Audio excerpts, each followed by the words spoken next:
Hello, everyone, and welcome back to EnglishMatura, the podcast that helps Polish students get ready for their EnglishMatura exam. I'm Kate. And I'm Peter. So glad you're joining us today. Today, we're diving into one of the most important and most frequently tested topics on the Matura exam, człowiek, which means the human being in English. Exactly. This topic shows up in speaking tasks, writing tasks, reading comprehension, and listening exercises. So whether you're preparing for the podstawowy or rozszerzony level, this episode is for you. We're going to cover vocabulary, typical exam questions, useful phrases for speaking, and we'll also give you some example answers that you can model your own responses on. And we'll keep everything at B1 to B2 level, so it's challenging but not overwhelming. Let's get started. Section 1, Key Vocabulary, describing yourself and others. All right, Peter, let's start with the basics. The topic of the human being covers several subtopics. What are the main areas students need to know? Great question. The main areas are personal information and identity, physical appearance, personality and character, emotions and feelings, family and relationships, and sometimes daily routines and lifestyle. Let's begin with personal information. On the Matura, you might be asked to introduce yourself, talk about your background, or describe your identity. So what kind of language do you need? You need to be able to say where you're from, your age, your nationality, your occupation, or if you're a student, your field of study. For example, I am 18 years old. I live in Krakow, which is in the south of Poland. I'm a secondary school student, and I'm interested in biology and languages. Perfect. Notice how Peter gave more than just basic facts. He added some details. That's exactly what the examiner wants to see. Don't just say, I am Polish. Say something like, I am Polish. I was born in Gdansk, a beautiful city on the Baltic Sea, and I've lived there my whole life. Now let's move on to physical appearance. This is a very common area in both speaking and writing tasks. You might need to describe yourself, a family member, a photo, or even a fictional character. Let's go through some essential vocabulary. For height, we say tall, medium height, or short. For build, slim, athletic, well-built, overweight, or stocky. For hair, long, short, straight, curly, wavy, thick, thin.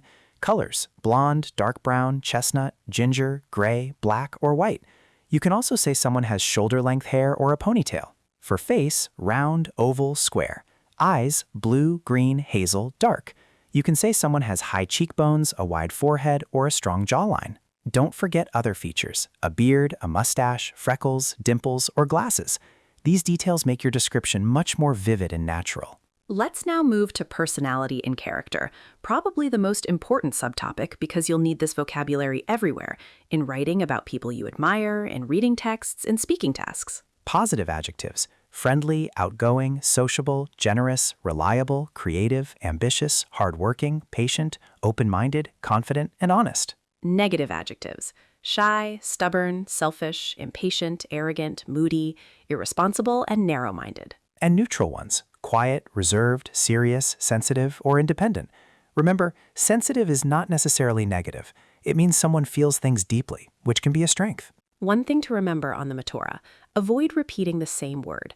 If you've already said someone is nice, use a synonym next time, like kind, warm-hearted, or pleasant. Also, try to give examples or reasons.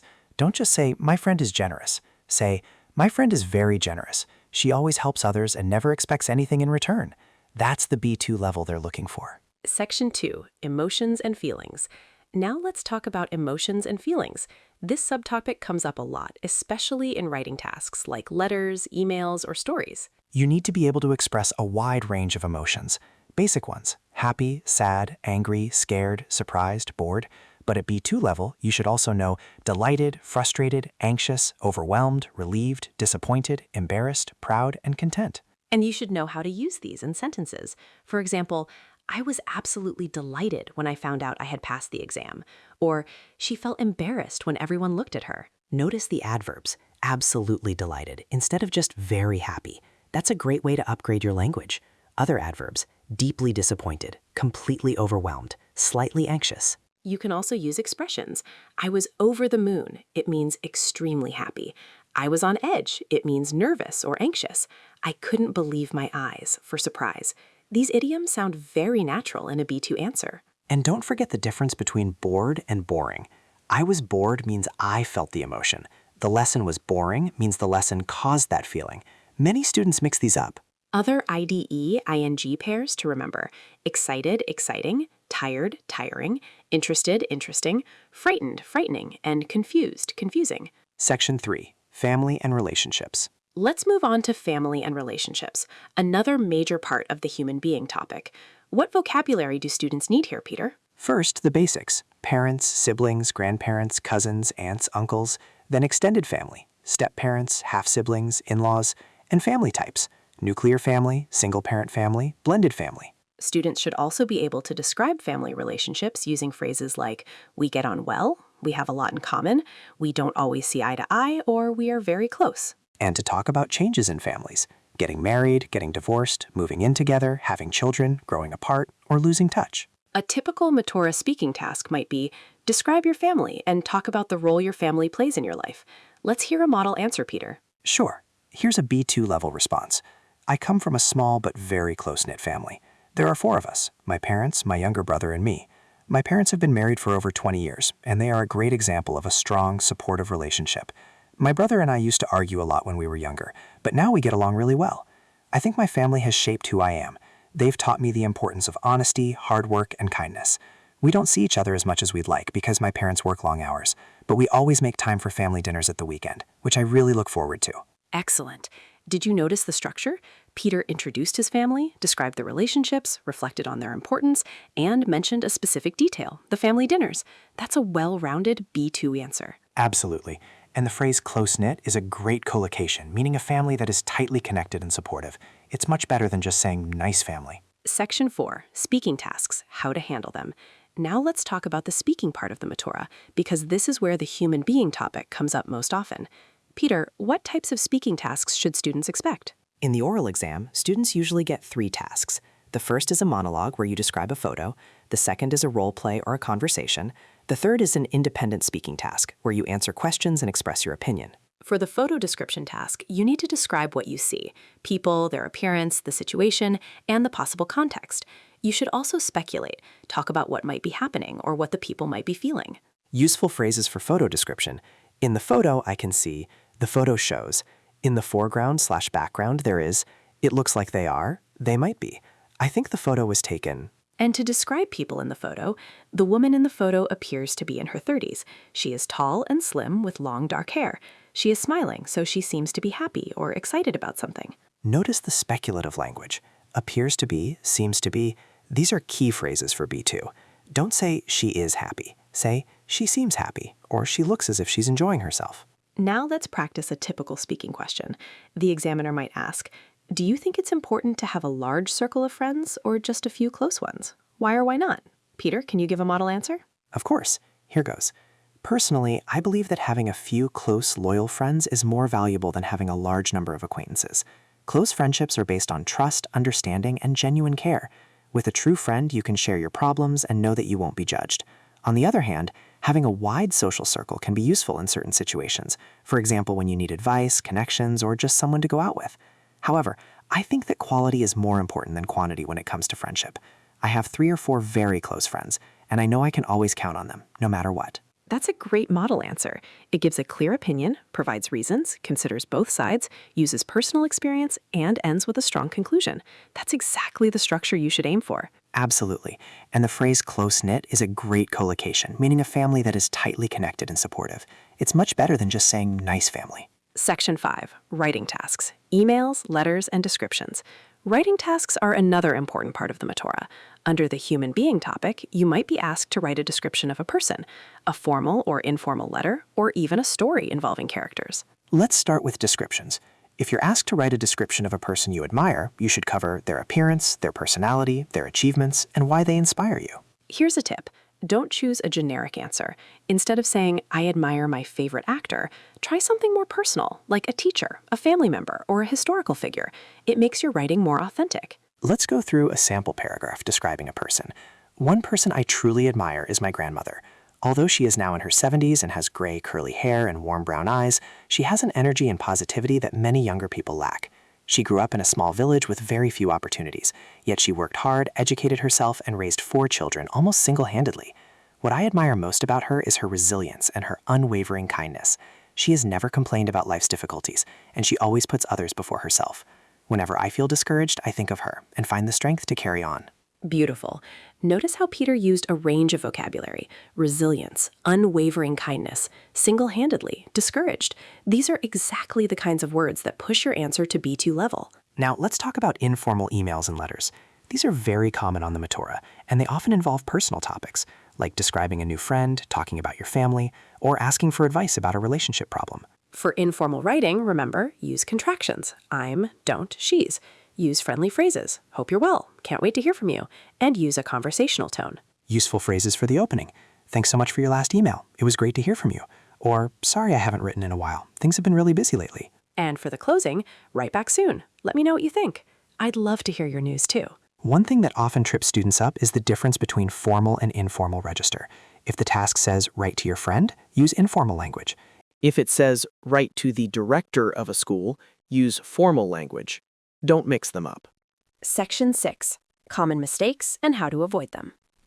Let's talk about common mistakes students make on the Matura when discussing the topic of the human being. Peter, what do you see most often? The number one mistake is using very basic vocabulary. Students say nice, good, bad, and happy for everything. These words are fine, but they don't show a high level of English. Replace them with more precise words. Exactly. Instead of nice, say pleasant, charming, or warm-hearted. Instead of good, say outstanding, remarkable, or impressive. Instead of bad, say unpleasant, troubling, or disappointing. The second common mistake is not using connectors. Students just list information without linking ideas. Use words like although, however, on the other hand, in addition, as a result, despite, whereas, and not only but also. Third mistake, forgetting to give reasons or examples. On the Matura, it's not enough to state an opinion. You must support it. Use phrases like, for example, this is because. A good example of this is, or in my experience. Fourth mistake, being too short. Some students write 3 sentences and think they're done. For a speaking task, aim for at least a minute of continuous speech. For writing, aim for the word count given in the task, usually 80 to 130 words for basic level, or 200 to 250 words for extended level. Fifth mistake, ignoring the task requirements. Always read the task carefully. If it asks you to describe and compare, you must do both. If it asks for your opinion, give it. Examiners do check that you've answered all parts of the task. And sixth, grammar errors with adjectives. Remember, in English, adjectives come before the noun. A tall, handsome man, not a man tall and handsome. And when you list adjectives, there's a specific order: opinion, size, age, shape, color, origin, material. For example, a lovely little old round green French glass bottle. You don't need to memorize this list, but knowing it helps. Section 7. Practice questions and sample answers. Now let's do some practice. Peter, I'll give you some typical Matura questions on the human being topic, and you give model answers. Ready? Ready. Fire away. Question 1. Describe a person who has had a significant influence on your life.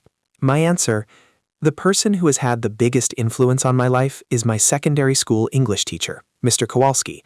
He was a tall, quietly confident man in his 40s, with a great sense of humor and a deep passion for literature. What made him special was not just his knowledge, but his ability to make every student feel capable and valued. He noticed that I had a talent for writing and encouraged me to develop it. Thanks to him, I started reading more widely, improved my writing skills, and discovered a love of the English language that has stayed with me ever since. Without his support and enthusiasm, I don't think I would have chosen to study English at all. Wonderful. That's a personal, well-structured answer with great vocabulary. Quietly confident, deeply passionate, widely read. Notice how Peter didn't just describe the teacher's looks, but focused on his impact. Question 2. Do you think people today are more focused on their appearance than in the past? Why or why not? Here's a model answer. I think it's fair to say that appearance has always mattered to people, but in today's world, the pressure to look a certain way is much greater than it used to be. Social media plays a huge role in this. Platforms like Instagram and TikTok are full of images of people with perfect bodies, flawless skin, and fashionable clothes. For young people especially, constantly seeing these images can create unrealistic standards and lead to low self-esteem. However, I also think there is a growing movement that challenges these standards. Body positivity, for example, encourages people to accept and celebrate their natural appearance. So while the focus on looks has intensified, so has the awareness of the harm this can cause. Excellent. That's a balanced, thoughtful answer. Peter considered both sides of the argument, used specific examples, Instagram, TikTok, body positivity, and showed critical thinking. That's exactly what B2 looks like. Let's do one more. Question 3. Is it important to have good communication skills? Give reasons and examples. Of course it is. Here's the answer. In my opinion, good communication skills are absolutely essential in today's world. Whether you are studying, working, or simply maintaining personal relationships, the ability to express yourself clearly and listen actively is crucial. At work, for example, poor communication can lead to misunderstandings, mistakes, and conflict. In personal life, being able to discuss feelings and resolve disagreements respectfully is the foundation of any healthy relationship. I think schools should do more to teach communication skills, not just how to write essays, but how to speak confidently, listen carefully, and negotiate. In my own experience, the times when I have felt most confident and successful have been when I felt I could communicate well with the people around me. Perfect. That answer is structured like a mini essay. It gives a clear position, reasons, examples from different areas of life, a suggestion for improvement, and a personal reflection. Brilliant. Section 8. Key phrases and useful expressions. Before we wrap up, let's go through a quick list of key phrases and useful expressions for this topic. These are phrases you can use in both speaking and writing. For introducing yourself for others, let me tell you a bit about myself. She is the kind of person who, what strikes me most about him is, Section 2, emotions and feelings. For describing character, she has a tendency to, he can sometimes come across as, one of her best qualities is, despite being, she is always. For giving opinions, in my view, as far as I'm concerned, it seems to me that, I strongly believe that, I'm not entirely sure, but I think. For agreeing and disagreeing, that's a good point. However, I see what you mean, but I couldn't agree more. I'm afraid I don't quite agree with that. For adding information, what's more, furthermore, in addition to this, not only that, but also, another important point is, for concluding, to sum up, all things considered, in conclusion, taking everything into account, it's clear that. And some great collocations for this topic: to have a great sense of humor, to get along well with someone, to make a good impression, to lose touch with someone, to have something in common, to look up to someone, and to take after a parent. Outro. That brings us to the end of today's episode of English Matura. I hope you found it useful and that you're feeling a little more confident about the human being topic. We've covered a lot today. Vocabulary for describing people, emotions, and families, how to handle speaking tasks, writing tips, common mistakes, practice questions and model answers, and a bank of useful phrases. If you want more practice, try writing a short description of someone you know using at least 10 new words from today's episode, or record yourself answering one of the practice questions. Listening back to yourself is one of the best ways to improve. And don't forget, you're not alone in this. The Matura can feel overwhelming, but with regular practice and the right vocabulary, you will be ready. You've got this. Thank you so much for listening. If you enjoyed this episode, please share it with your friends and classmates who are also preparing for the Matura. New episodes come out every week, covering all the major Matura topics. Until next time, keep practicing, keep learning, and, as we always say, speak with confidence. Take care, everyone. Bye. Bye. Glossary. Key vocabulary from this episode. Close-knit, adjective. Tightly connected. A close-knit family is very united and supportive. Resilience, noun. The ability to recover quickly from difficulties. Unwavering, adjective. Not changing or becoming weaker. Steady. Speculate, verb. To guess or form an opinion without complete information. Outgoing, adjective. Friendly and confident in social situations. Acquaintance, noun. A person you know slightly, but not well. Content, adjective. Happy and satisfied with one's life. Narrow-minded, adjective. Not willing to accept new ideas or opinions. To look up to someone. To admire and respect someone. To take after someone. To be similar to an older member of your family. To get along with someone. To have a friendly relationship with someone. To have something in common. To share the same interests or characteristics. To make a good impression. To cause other people to admire or respect you. To lose touch with someone. to stop communicating with someone over time.